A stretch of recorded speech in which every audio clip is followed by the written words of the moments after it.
Could write you a song to make you fall in love. I would already have you up under my arm. I used up all of my tricks. I hope that you like this, but you probably won't. You think you're cooler than me. Today's topic. He is most famously known for his books Paranoia and Vanished, and his show The Red Carpet, the connection between the Kremlin and America's most powerful businessman. Unfortunately, he is not able to come today, but we are lucky enough to have a private interview with him at his house. He is an author whose past experiences are present in his writing, most notably his travels, which gave him a broad world view, his major in Russian studies, and his knowledge of the CIA.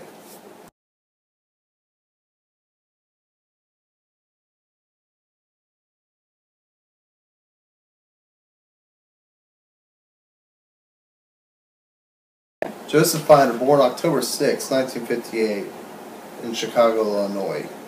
Although born in America, Finder spent most of his childhood growing up in Afghanistan and the Philippines.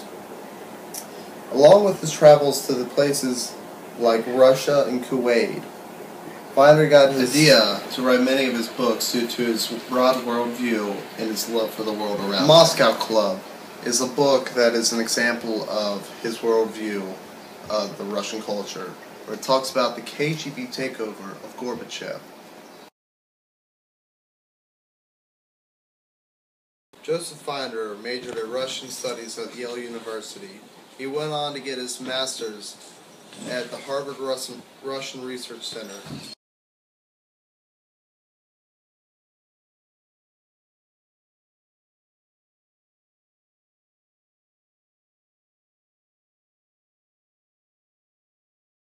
He taught at Harvard for 5 years, which he taught in the subject of Russian literature. When asked why he was so interested in the Russian culture, Finder brought up, as he was a little kid, he read the story The Nose by the Russian writer Nikolai.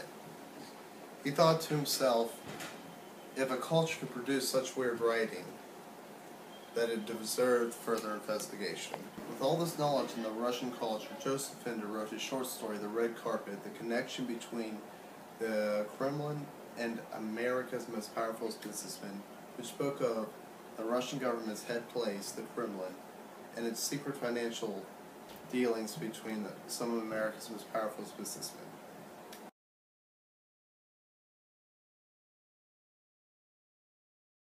The Yale and Harvard standout, Joseph Finder, was being recruited heavily by the CIA right out of college.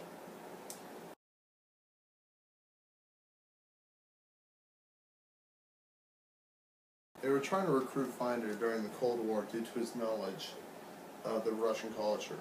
Finder did not see this as a path he wanted to take and chose to write about it and live a normal life. He found it more fulfilling to write about it than to actually live a secret life of a CIA agent. In his books, Paranoia, it talks about techniques that are used during the Cold War against the KGB.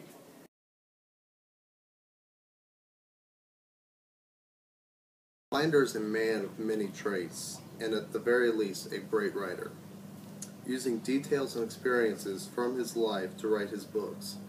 Examples of these traits and details and experiences are his broad worldview, his knowledge of the Russian culture, and all his insights of the CIA.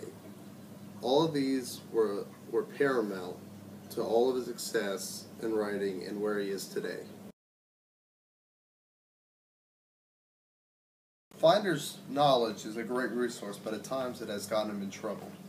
After writing some of his books, the CIA was in pursuit of suing Finder, but his writings were found to be true, and they could do nothing about it.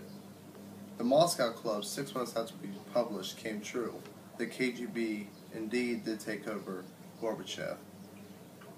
And Finder's story Vanished, taking place about a Russian mole in the CIA, was found to be true 2 days after being published.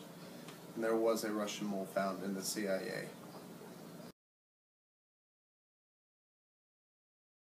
Go. Hi, thanks for tuning in to Fireside Chat with Edward Cullen. Today's topic is author Edward Finder. Thanks for tuning. He taught Russian literature at Harvard for 5 years.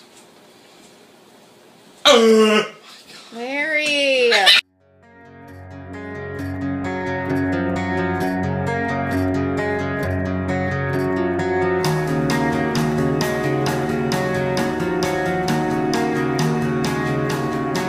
Now don't you be afraid. We can always talk about it. No need to medicate. 'Cause I know you're strong without it. You got me through the days.